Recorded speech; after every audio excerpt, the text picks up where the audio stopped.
حضرت سیدنا ابو جعفر رحمۃ اللہ تعالی علیہ کا بیان ہے کہ حضرت سیدنا نعمان حکیم علیہ رحمۃ اللہ الکریم ایک شخص کے غلام تھے۔ وہ آپ رحمۃ اللہ تعالی علیہ کو بیچنے کے لیے بازار لایا۔ جب بھی کوئی شخص آپ رحمۃ اللہ تعالی علیہ کو خریدنے کے لیے آتا تو آپ اس سے پوچھتے کہ تم مجھے کس کام کے لیے خریدنے چاہتے ہو۔ ہر کوئی اپنا مقصد بیان کرتا۔ آپ رحمۃ اللہ تعالی علیہ ہر ایک سے کہتے تم مجھے نہ خریدو تو بہتر ہے۔ یہ سن کر لوگ واپس چلے جاتے۔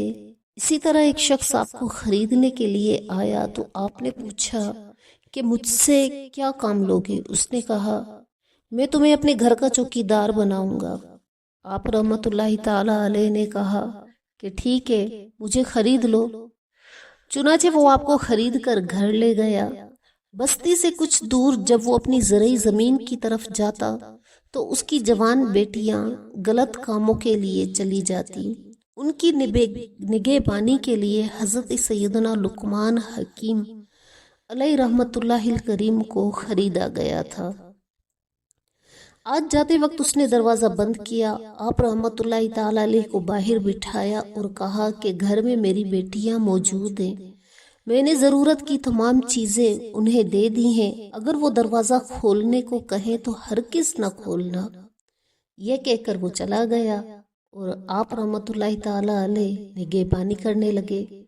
کچھ دیر کے بعد لڑکیوں نے دروازہ بجاتے ہوئے کہا جلدی سے دروازہ کھولو۔ آپ رحمۃ اللہ تعالی علیہ نے انکار کر دیا۔ انہوں نے بہت اصرار کیا لیکن آپ رحمۃ اللہ تعالی علیہ نے دروازہ نہ کھولا۔ بالآخر لڑکیوں نے پتھر مار کر آپ رحمۃ اللہ تعالی علیہ کو زخمی کر دیا۔ آپ کے سر مبارک سے خون بہنے لگا۔ آپ نے اپنے جسم اور فرش سے خون دھو کر صاف کر دیا اور شام تک دروازے پر بیٹھے رہے۔ جب مالک آیا تو آپ رحمۃ اللہ تعالی علیہ نے اسے کچھ نہ بتایا۔ دوسرے دن لڑکیوں نے پھر دروازہ کھلوانا چاہا لیکن آپ رحمۃ اللہ تعالی علیہ نے انکار کر دیا۔ انہوں نے دوبارہ آپ رحمۃ اللہ تعالی علیہ کو زخمی کر دیا۔ آپ نے جسم اور فرش سے خون دھو ڈالا اور شام تک دروازے پر بیٹھے رہے۔ جب مالک آیا تو اسے کوئی بات نہ بتائی۔ تیسرے دن سب سے بڑی لڑکی نے کہا خدا کی قسم اس حبشی غلام کی کیا شان ہے کہ یہ مجھ سے زیادہ اللہ تعالیٰ کا اطاعت گزار ہے۔ اللہ کی قسم اب تو میں ضرور توبہ کروں گی۔ یہ کہہ کر اس نے اپنے تمام گناہوں سے توبہ کر لی۔ پھر سب سے چھوٹی نے کہا کہ میری بہن اور اس حبشی غلام کی کیا شان ہے کہ یہ دونوں مجھ سے زیادہ اللہ کی اطاعت کرنے والے بن گئے، پھر میں توبہ کیوں نہ کروں؟ یہ کہہ کر اس نے بھی اپنے تمام گناہوں سے توبہ کر لی۔ یہ دیکھ کر تیسری لڑکی نے کہا کہ میری دونوں بہنوں اور اس حبشی غلام کی کیا شان ہے کہ وہ مجھ سے زیادہ اللہ تعالیٰ کے اطاعت گزار ہیں، بس آج سے میں بھی اپنے گناہوں سے سچی توبہ کرتی ہوں۔ یہ کہہ کر وہ بھی تمام گناہوں سے تائب ہو گئی۔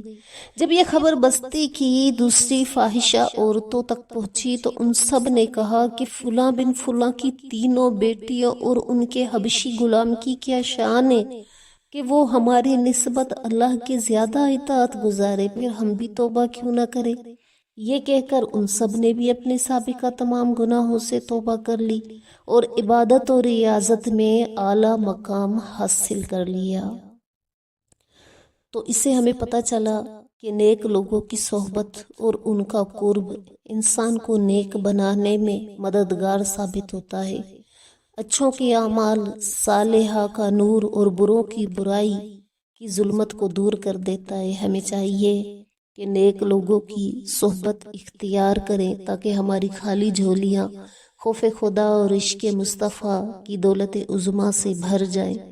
تو اللہ تعالیٰ سے دعا ہے کہ وہ ہمیں نیک ماحول نصیب کرے اور نیک لوگوں کی صحبت نصیب کرے۔ آمین۔